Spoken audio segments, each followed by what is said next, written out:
الحمدللہ رب العالمین والسلام علی رسولہ الکریم اما بعد فاعوذ باللہ من الشیطان الرجیم بسم اللہ الرحمن الرحیم فَلَنَقُصَّنَّ عَلَيْهِمْ بِعِلْمٍ وَمَا كُنَّا غَائِبِينَ صدق اللہ العظیم فجاء محمد سراج منیرا فصلوا علیہ کثیرا کثیرا سورۃ الاعراف آیت نمبر 7۔ ارشاد باری تعالیٰ ہے فَلَنَقُصَّنَّ عَلَيْهِمْ بِعِلْمٍ وَمَا كُنَّا غَائِبِينَ، پھر ہم ان کے سامنے اپنے علم کے ساتھ سب کچھ بیان کر دیں گے۔ وَمَا كُنَّا غَائِبِينَ، اور ہم کہیں غائب تو نہیں تھے۔ پچھلی آیت میں اللہ تبارک تعالیٰ نے حشر کے میدان میں جو لوگوں سے اور نبیوں سے پوچھا جائے گا اس کا تذکرہ فرمایا، اور اس آیت کے اندر اللہ رب العالمین نے فرمایا ہے کہ ہم اپنے علم سے جو کچھ وہ کرتوت کرتے رہے وہ سب ہم بیان کر دیں گے۔ کوئی اس سے یہ نہ سمجھ لے کہ اللہ پوچھے گا نبیوں سے یا لوگوں سے یا اسرافیل سے یا جبریل سے، تو اللہ کو علم نہیں تھا۔ بعض لوگوں نے ٹھوکر کھائی ہے، اور بعض فلسفیوں کا بھی یہ نظریہ ہے کہ اللہ تبارک و تعالیٰ کو جزیات کا علم نہیں ہے۔ اللہ تبارک و تعالیٰ کو کلی جزیات تک کا علم پہلے سے ہے۔ علم ہونا اور بات، ہر پہلے سے ہونا اور بات ہے۔ اللہ رب العالمین کو ان سب چیزوں کا پہلے سے علم ہے۔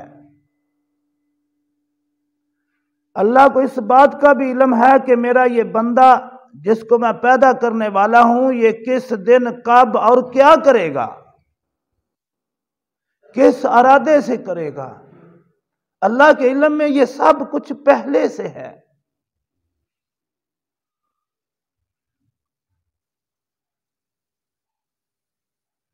یہ تقدیر کا مسئلہ جب آئے گا اس کو پھر اچھی طرح سمجھائیں گے۔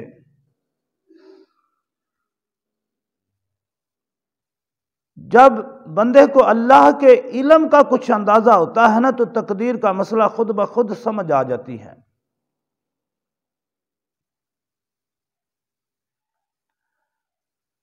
تو اللہ کو ہر چیز کا پہلے سے علم ہے۔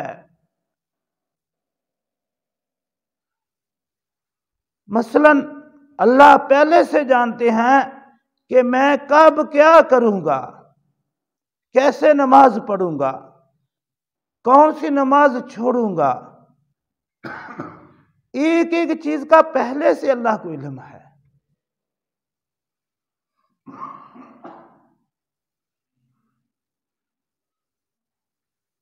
لیکن اختیار اللہ نے دے دیا ہے کہ جو کچھ تم کرنا چاہتے ہو کر لو۔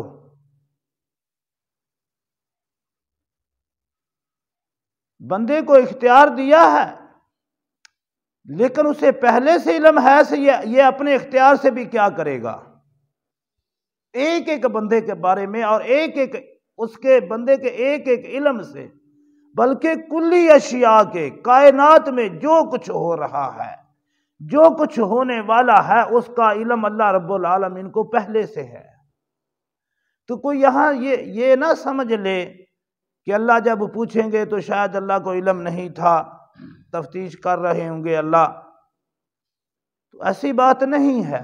بلکہ اللہ تبارک و تعالیٰ کی جو پوچھ گیچھ ہوگی وہ صرف لوگوں کو سمجھانے کے لیے ہوگی، تاکہ لوگوں کو پتہ چل جائے، ان کے سامنے حقیقت حال ان کے سامنے کھل جائے۔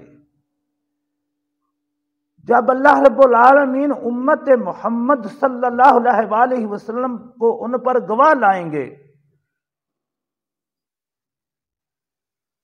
تو یہاں بھی یہ ثابت اللہ کرنا چاہتے ہیں کہ دیکھو امت محمد صلی اللہ علیہ وسلم جو بعد میں آئی، ان کا مجھ پر اور میرے رسول پر کس طرح علم، یقین اور ایمان تھا۔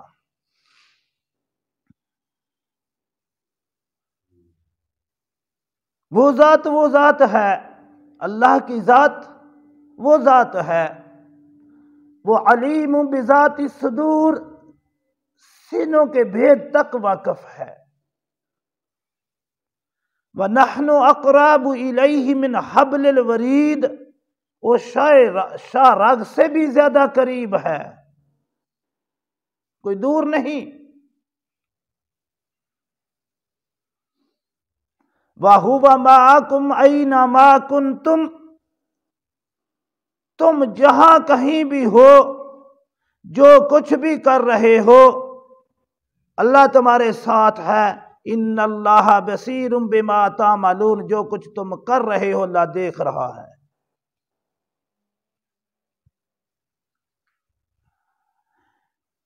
دیکھیں یہ سائنسی ایجادات نے یہ چیزیں کتنی آسان کر دی ہیں۔ کہیں ایکسیڈنٹ ہوتا ہے، ایک ایک چیز کیمرے میں محفوظ ہو جاتی ہے، کس نے غلطی کی ہے، کس نے غلط کراسنگ کر رہا تھا، کون کس ہاتھ پہ چل رہا تھا، کیسے ایکسیڈنٹ ہوا، کیسے یہ سارا کچھ ہوا ہے، وہ سارا کچھ محفوظ ہے۔ پھر وہ کھول کے بندے کے سامنے رکھ دیا جاتا ہے، دیکھ۔ یہ تو انسانی عقل ہے، یہ انسانی علم ہے، اللہ کے علم کا تو کوئی کنارہ ہی نہیں۔ تو کوئی بندہ یہ نہ خیال کر لے کہ میں بچ نکلوں گا۔ بچاؤ کی صرف ایک ہی صورت ہے، فضل ربی۔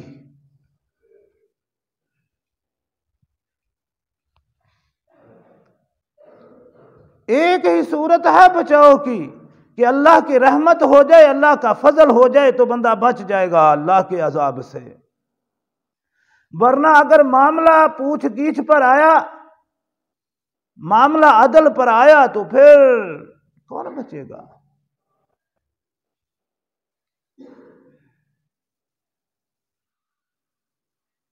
تو ہم جو کچھ بھی کر رہے ہیں، کاش یہ ہمارا عقیدہ مضبوط ہو جائے کہ میرا اللہ مجھے دیکھ رہا ہے اور مجھے اس کا حساب کتاب بھی دینا ہے۔ اور اس دن پھر اللہ فرماتے فَلَنَقُصَّنَّ عَلَيْهِمْ بِعِلْمٍ، ہم اس دن سب کچھ ان کے سامنے ان کا کیا دھرا بیان کر دیں گے۔ یہ بڑا مشکل مرحلہ ہوگا۔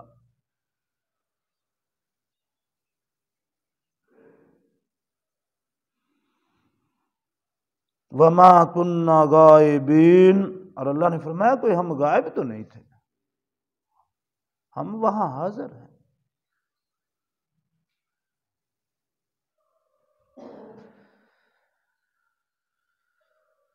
اللہ کے سامنے اس پوری کائنات کی حیثیت، دیکھیں میری ہتھیلی پر کوئی چیزیں 10 15 20 بھی پڑی ہوئیں تو سب میری نظر میں ہوتی ہیں۔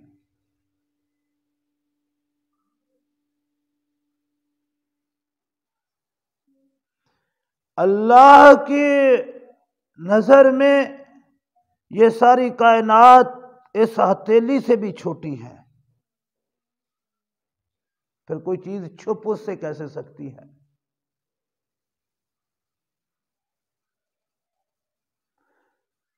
اللہ اکبر، اور کوئی چیز اس سے غائب کیسے ہو سکتی ہے؟ دیکھیں یہ ہتھیلی کے اوپر یہ ساری چیزیں جتنی بھی ہوں میری نظر میں ہے، سب کوئی مجھ سے غائب نہیں ہے، سب میرے سامنے ہیں۔ یہ تو بڑی چیز ہے ہتھیلی بھی، لیکن پوری کائنات اللہ کے سامنے اس سے بھی چھوٹی ہے۔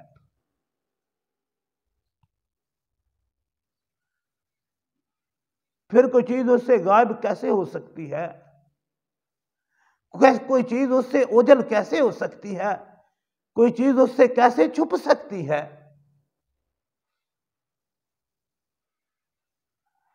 اور وہ ذات ہے، وہ حی ہے، وہ قیوم ہے۔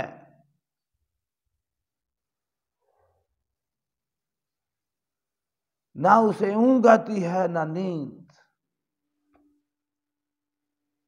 کوئی بندہ یہ خیال کرے کہ چلو جی وہ سو گئے ہوں گے میں کر لوں گا، وہ اونگ رہے ہوں گے میں کر لوں گا، نہ اسے اونگ ہے نہ نیند ہے۔ اللہ نے اسی لیے فرمایا ہے وَمَا كُنَّا غَائِبِينَ، کچھ بھی چیز ہم سے پوشیدہ نہیں، ہم کوئی غائب نہیں تھے، ہمارے سامنے تھا سارا کچھ۔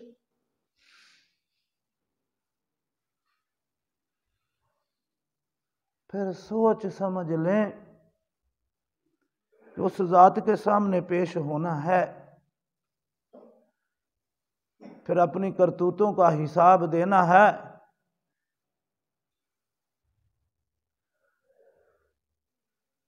دے لیں گے،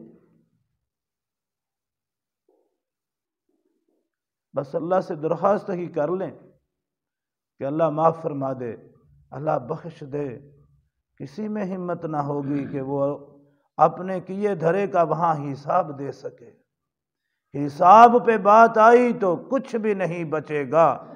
اس نے اپنا کرم و فضل کر دیا تو پھر بات بن جائے گی۔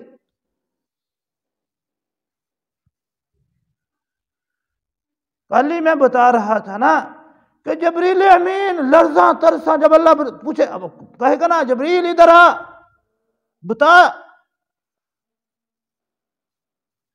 جو معصوم ہے جن کے ذہن میں غلطی کا تصور بھی نہیں ہے، فرشتے وہ مخلوق وہ بھی لرزاں ترساں آئے گا، تھر تھر کانپ رہا ہوگا۔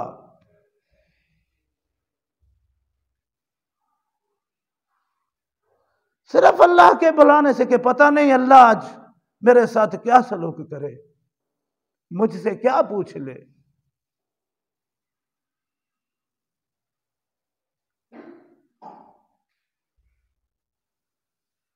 ایک طریقہ ہے، بس اللہ سے یاری گوڑی لگا لو، اللہ سے یاری لگا لو۔ ایک دن اس سے ملن ہونا ہے،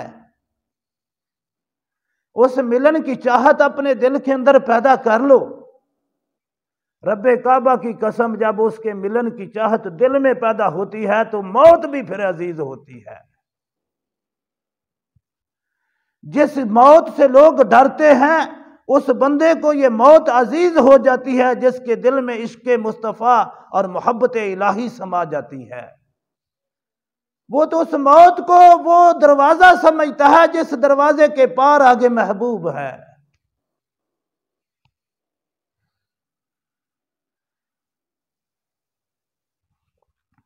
اللہ سمجھ عطا فرمائے، اللہ عمل کی توفیق عطا فرمائے۔ وما علینا الا البلاغ المبین۔